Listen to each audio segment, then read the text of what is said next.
Hello, welcome back. Stage 6 of the Dauphine. You found Art of Cycling, and I'm Greg Leach. Welcome. Thanks for stopping in, as it were. So we're finally into the high mountains and mountain stage today, with the mountaintop finish too. At this point, most everybody, there may be some stragglers who aren't, are on the penultimate. I learned that word, painting cycling. Broadcasters love to use that, the penultimate climb of the day, which is where we are, which is the Col de Mont Saxonnet. I guess that's the female Saxons that came here. Yeah, I like bad puns.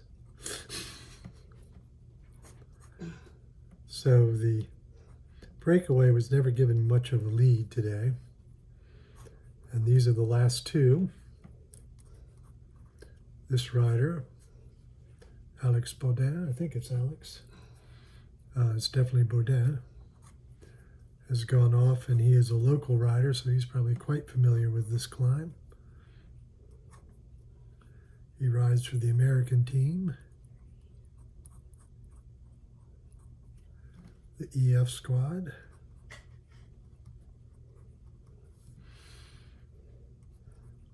And has just put in an attack, and the only one able to go with him was the Canadian on the British team, Ineos Grenadiers. They've been around a long time. They were Sky for many years. And that team, and Ineos for that matter, have won a couple of Tours de France, but they've been a little quieter lately. They seem to be rebuilding, I guess, would be the way to describe it.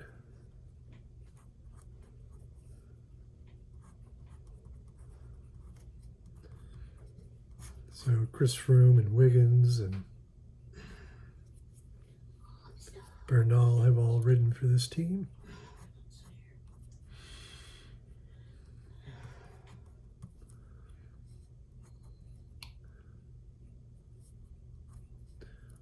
So they've always had a very distinctive kit, although it's not quite as it used to be. But they still have the stripe down their back. It was always fun to paint them during team time trials, because they were so well disciplined that the team lined up in the team time trial would be one long, at that point, blue stripe down their back. Nowadays the stripe is white and the kit is this sort of gradation from orange to black.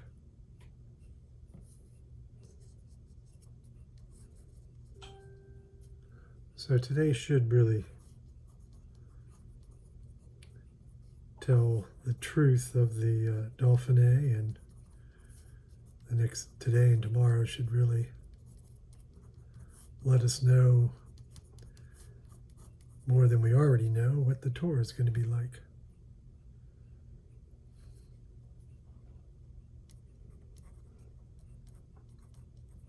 Here we'll call this Who's Left.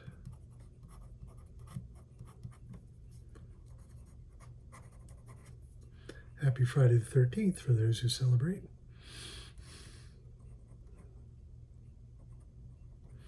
So that's the composition, a fairly simple one. And chromatically, the composition is going to be fairly simple. Color-wise, will actually work out nicely, because the two kits, as I say, this is a gradation from a orangey red through to a black, and their kit is pink. And then, of course, lots of foliage in the background. Shouldn't have to say that foliage is all green, so there'll be a nice, simple, complementary color scheme of intrinsically red, variations of red, of the rider's kits set against a green field of the trees over this wall in the background. That is something you do need to think about when you're building your painting, is find some harmony in the color.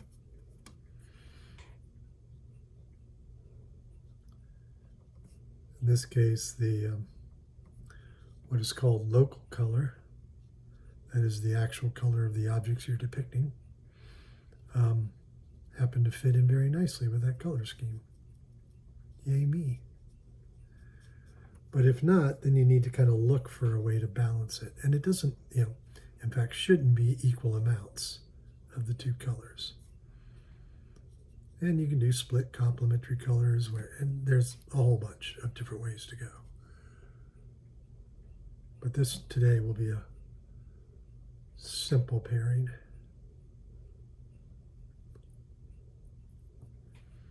So we're going to start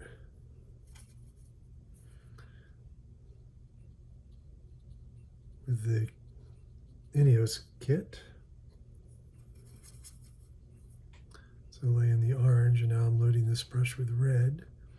I'll try to wet blend those two colors to get that bleed.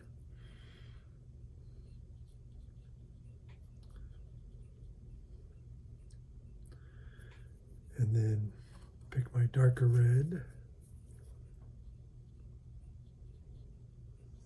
And again, doing that wet blend. And his helmet seems to be that same darker red. So, and of course, the helmet, along with the back of the jersey, has the stripe down it.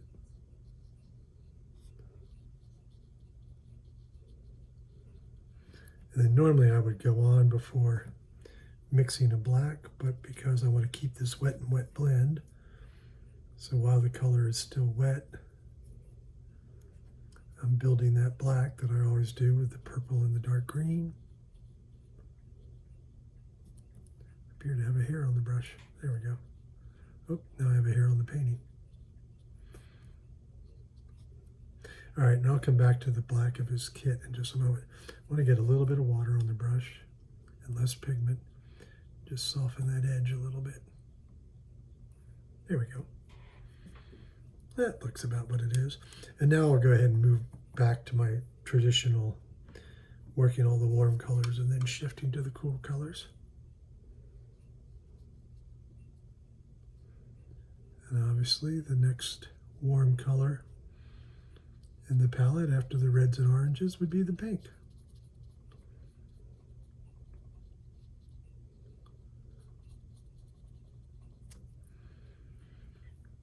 So teams will have to change their kit colors based on the leader's jersey color, which is pink in the Giro d'Italia, which just ended roughly 2 weeks ago. So the team, these guys ended up going with a white jersey with pink highlights instead of the pink with the white. Visma always comes up with an interesting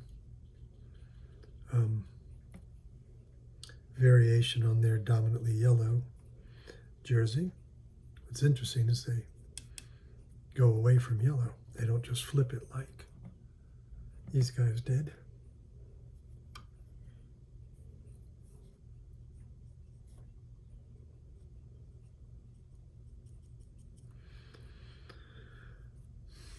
Okay, now we'll move on to the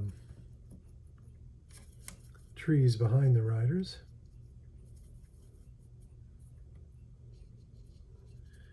And these trees that are just on the other side of the wall are catching a lot of sunlight.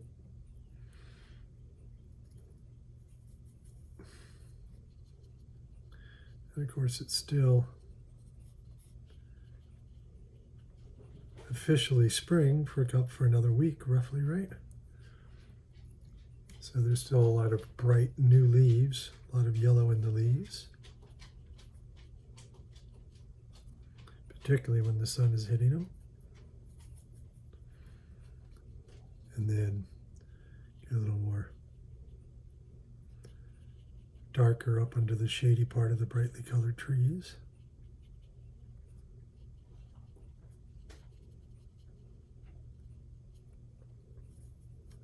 And you can see I'm dabbing the brush to get the leaves.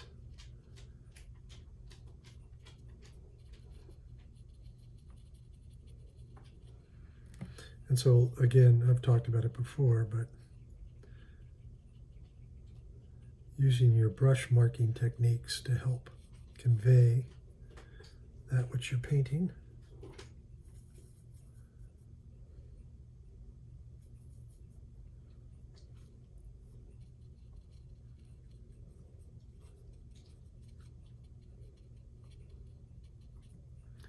I need a little more darkness, so picking up some more of that dark green.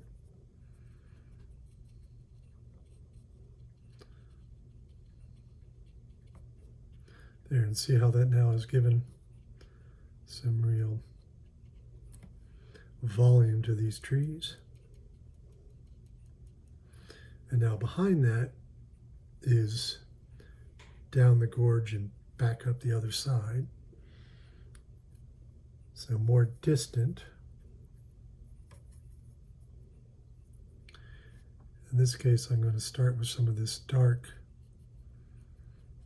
which is not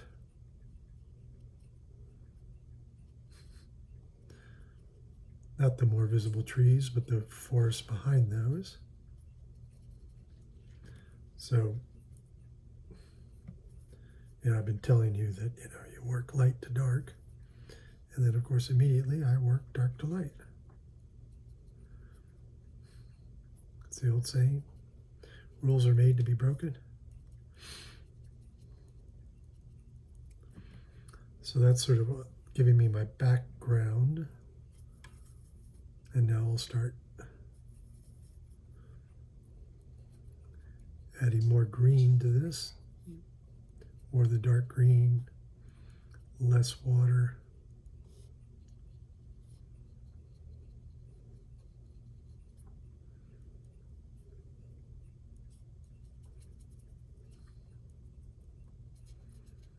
So even though I'm painting cycling, clearly with this one, I'm paying a lot of attention to the scenery as well. And I added a bit of blue to my green, just a little bit, to sort of, I doubt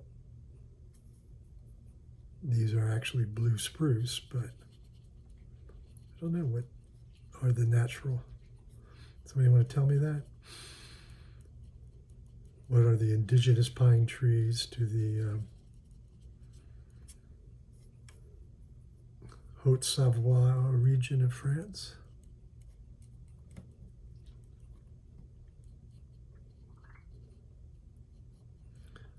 So now I'm going to need to let that dry just a little bit to come back in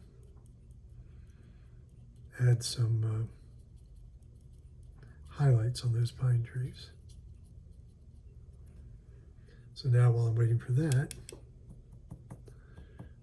we'll move to the cement wall that's behind them. Of course, the light is striking the top of it.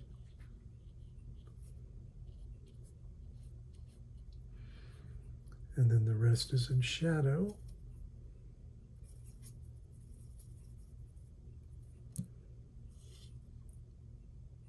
Didn't have enough water on my brush. And it's always with the watercolors, it's this balance of pigment to water.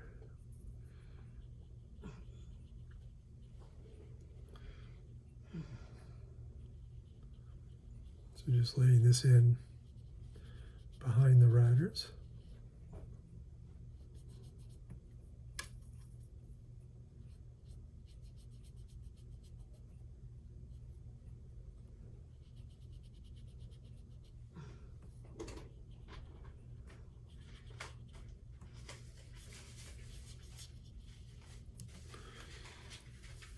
All right, I'm seeing now that I missed the NES bike.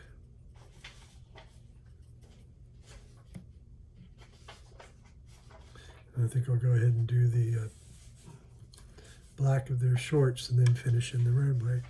And that'll be, should be, of course I'll have to look, all that needs to happen to call this piece done.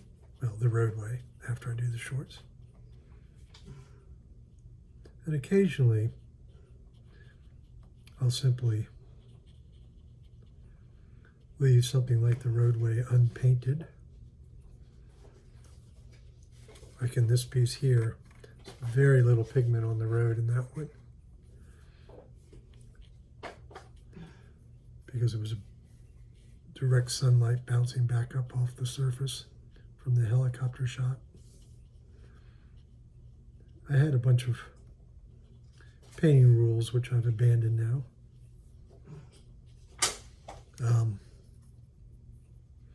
One, I think this came from early on. I did, as I've told you before, produce 2 books on cycling. So I kept all the images horizontal, make for easier composition of the book pages. Abandoned that, obviously, by that sprint piece I just showed you. And then the other rule, which was a little sillier, was not to use helicopter shots. You know, the overhead, again, that piece shows that I abandoned that idea too. And that was back in 2014. I had this one chance to actually go and paint the Giro d'Italia live on site. And I had this crazy idea, and it was crazy. It never happened, that I would actually paint the race from the back of a motorcycle. Clearly that wouldn't have worked. No. You can hear my wife laughing in the background. Say hi, Bridget. Hi, Bridget. I don't think she would have allowed it, but even before we got to that point, even before I tested it, the race organizer that I was working with was told by the Giro d'Italia sponsoring entity that there's no way that the photographers have been waiting for years would allow that to happen. So for a while I was like, well, let's paint it as though I'm on the back of the motorcycle. And now I've realized the silliness of even, not only of the original idea, but of sticking to that self-imposed rule. And Very bossy with himself. hey, you know, we all have to come up with our reasoning. So that's the piece for today that I'm going to let you see happen. Of course, I'll have plenty more to down there. Blah, blah, blah, blah, blah, blah, blah. I've already painted 1 from today's stage, and given on how the race goes, as many as 3 more, or considerably more. So thanks for taking the time to watch. Of course, you can find all the work at my cycling blog, theartofcycling.blogspot.com, and everything's for sale at my website, gregleach.com. I know you didn't catch that, but the links will be in my description. Thank y'all.